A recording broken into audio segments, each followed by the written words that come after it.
Se você não acredita que Jesus foi ressuscitado dos mortos, lamento informar, você não é um discípulo de Jesus. Porque você tem que crer na morte e na ressurreição de Jesus Cristo.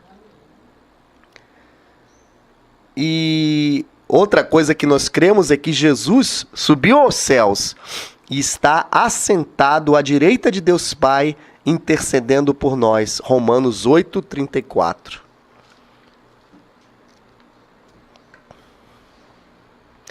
Diz assim: quem os condenará? É Cristo Jesus quem morreu ou antes quem ressuscitou, o qual está à direita de Deus e também intercede por nós.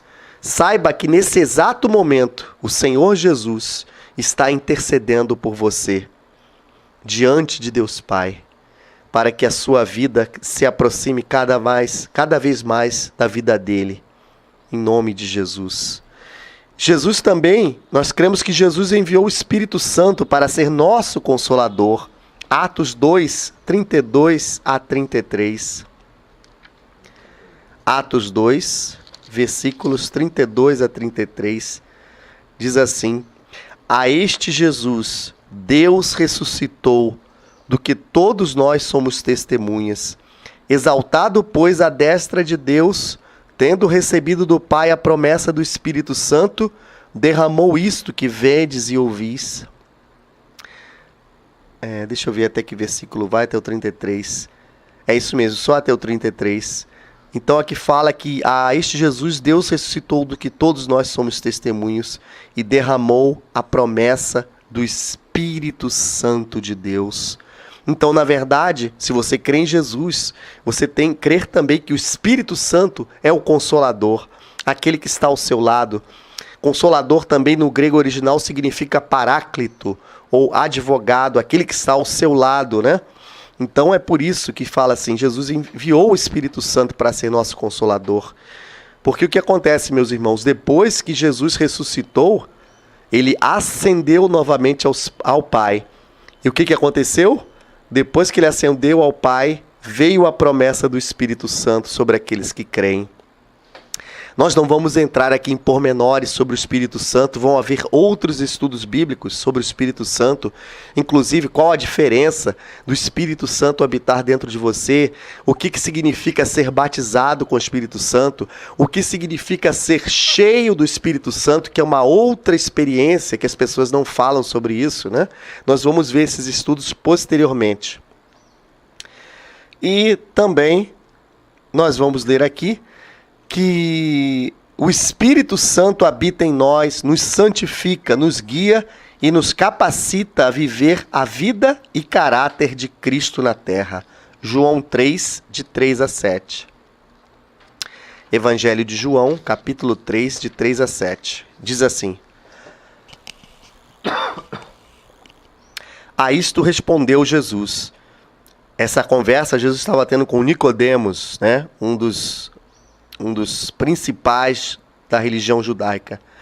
Em verdade te digo, que se alguém não nascer de novo, e o original não é nascer de novo, se alguém não nascer do alto, não pode ver o reino de Deus. Perguntou-lhe Nicodemos: como pode um homem nascer sendo velho? Pode porventura voltar ao ventre materno e nascer segunda vez? Respondeu Jesus: em verdade te digo, quem não nascer da água e do Espírito não pode entrar no reino de Deus. O que é nascido da carne é carne, o que é nascido do Espírito é Espírito. Não te admires de eu te dizer, importa-vos nascer de novo. O vento sopra... não vou ler o 8 não, só até o 7. Não te admires de eu te dizer, importa-vos nascer de novo. Então nós cremos, na verdade, que Jesus... Se você crê em Jesus, você passa por um processo chamado nascer de novo. O seu espírito é recriado e você começa a ter comunhão com Deus. Esta é que é a grande verdade. Se você tem uma religião, você não nasceu de novo. Se você vai só aos templos, mas não recebeu Jesus como Senhor, na verdade você não nasceu de novo ainda. Você só tem uma religião. Você precisa nascer de novo, isto é, nascer do alto. É necessária uma operação espiritual para que você se torne um filho de Deus e a partir desse momento comece a seguir Jesus Cristo. E João 14, 26. João 14, 26. Mas o Consolador, isto é, o Espírito Santo, a quem o Pai enviará em meu nome, esse vos ensinará todas as coisas e vos fará lembrar de tudo o que vos tenho dito. Aqui existe um princípio muito interessante. Primeiro, Consolador é o Espírito Santo. Quando Jesus foi, o Consolador veio. E ele vai ensinar a vocês todas as coisas. E tem um detalhe na segunda parte do versículo. Vos fará lembrar de tudo que vos tenho dito. A grande questão é a seguinte. O Espírito Santo nos faz lembrar desde que você esteja lendo a palavra de Deus todos os dias. O Espírito Santo só vai fazer você lembrar se dentro do repositório, se dentro do seu arquivo de coisas que você vê durante o dia, você esteja se enchendo da palavra de Deus. Porque se você não se encher da palavra de Deus todos os dias, o Espírito Santo não vai fazer você lembrar. Como é que ele pode te fazer lembrar se você não está se alimentando da palavra de Deus? Então, como eu estava dizendo, como é que o Espírito Santo vai fazer você lembrar se você não ler a palavra de Deus todos os dias? Você precisa ler a palavra de Deus. 1 Pedro 1, 2 diz assim, capítulo 1, versículo 2. Eleitos segundo a presciência de Deus Pai, em santificação do Espírito, o Espírito está maiúsculo, significa Espírito Santo de Deus, para a obediência e a aspersão do sangue de Jesus Cristo. Graça e paz vos sejam multiplicada. A santificação é do Espírito Santo. Santificação não significa trajes exteriores. Não, ele é um homem santo, só veste terno e gravata. Isso está errado. Santificação não é aparência exterior. Santificação é uma separação para Deus. Se você lê a Bíblia todos os dias, você está se separando para Deus. Se você só fica vendo filme todo dia, você não está se separando para Deus. Eu gosto de ver filme. Eu confesso a vocês, eu sou um cinéfilo. Se você me perguntar o nome de qualquer filme, eu talvez saiba todos os nomes possíveis e imagináveis que você me pergunte. Mas você tem que saber separar tempo para Deus. Eu posso ver um filme. E eu continuo vendo filmes, né? Eu gosto muito de filmes. É meu hobby, é meu divertimento favorito. Mas o que acontece? Eu separo o tempo para ler a palavra de Deus. Ler a palavra de Deus é essencial para que você tenha uma vida cristã de acordo com os princípios de Deus. Então vamos lá. Em Atos 1, 8. Atos capítulo 1, versículo 8.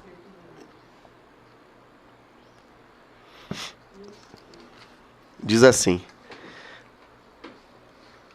Essas foram as últimas palavras de Jesus antes de ascender ao Pai. Mas recebereis poder ao descer sobre vós o Espírito Santo e sereis minhas testemunhas, tanto em Jerusalém como em toda a Judéia e Samaria e até aos confins da terra. Esse texto é muito mal interpretado pela maioria daqueles que se dizem cristãos. Primeiro, são as últimas palavras de Jesus, que ele diz, recebereis poder.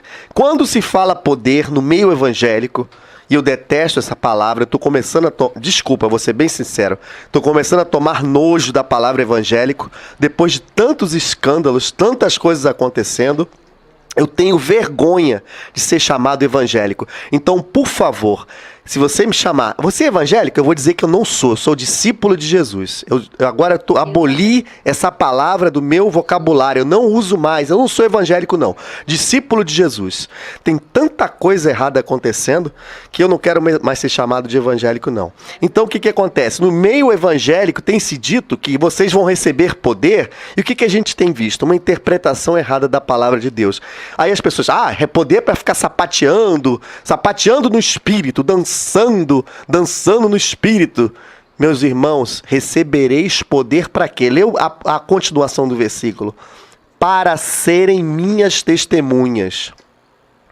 E a pessoa novamente confunde. Testemunha, já sei o que eu vou fazer. Vou ficar no meio da rua distribuindo folheto o dia todo. Errado, testemunha não é isso. Evangelismo é importante, mas ser testemunha não é isso.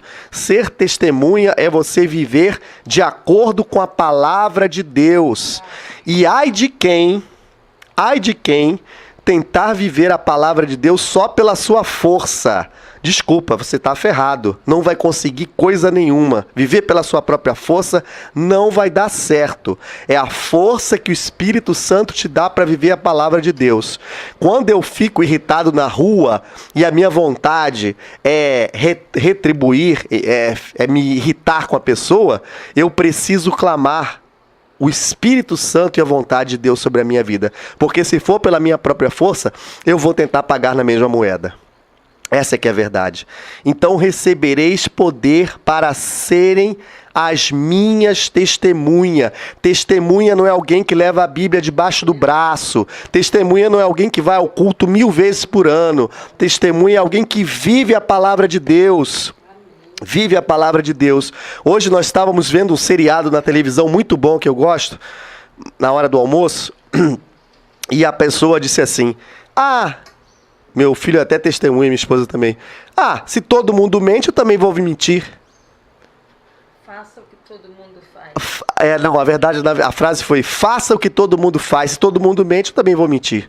Errado. Esse é um princípio antibíblico. Nós temos que estar sempre conectados com a palavra de Deus para que esses princípios que são do sistema mundano não entrem na nossa vida. Temos que ter muito cuidado. Temos que estar lendo a palavra de Deus todos os dias para não sermos enganados. Então, dando continuidade, nós cremos também que Jesus voltará para buscar a sua igreja, a sua noiva. 1 Tessalonicenses 4, 17 e 18. O último ponto dessa noite que eu gostaria de falar, que finaliza realmente o nosso estudo de fé na semana que vem, ou daqui a 1 ou 2 semanas já é um novo estudo, é que Deus vai julgar os vivos e os mortos na vinda de Jesus. Isso nós temos que crer também. 2 Timóteo 4, versículo 1. Diz assim. 2 Timóteo, capítulo 4, versículo 1, diz assim. Conjuro-te perante Deus e Cristo Jesus, que há de julgar vivos e mortos pela sua manifestação e pelo seu reino. Quando Jesus voltar, ele já não vai ser aquele Jesus fraquinho que alguns filmes mostram sobre ele. É uma versão que fala sobre Jesus que eu não gosto particularmente. Se não me engano, é uma versão de um cineasta italiano chamado Franco Zeffirelli, que tem o ator americano Robert Powell como faz o papel de Jesus Cristo. Mas é um Jesus tão plástico, tão artificial, que eles mostram lá. Ele só tem aquela cara assim, com aquela cara de tadinho, né? Eu prefiro outros filmes que retratam Jesus, que mostram um Jesus mais humano, que ria, que chorava, que participava, né?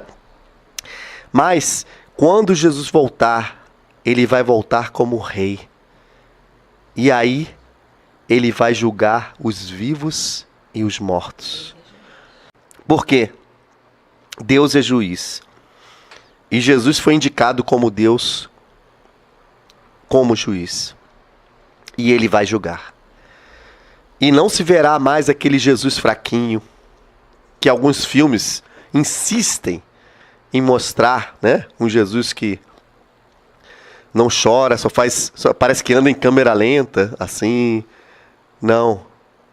Ele vai voltar dessa vez de uma outra forma. A palavra de Deus diz, simbolizando que seus olhos saem chamas de fogo. Obviamente, esse é um simbolismo do Apocalipse, mas retrata fielmente. Se você quer saber como está Jesus agora, leia Apocalipse. Leia o Apocalipse e você vai ver como Jesus está agora. Então, com essa parte sobre esse último tópico, nós terminamos hoje o estudo bíblico sobre fé. Quero agradecer a todos pela atenção em nome de Jesus e voltaremos semana que vem, se Deus quiser. Amém. A paz do Senhor.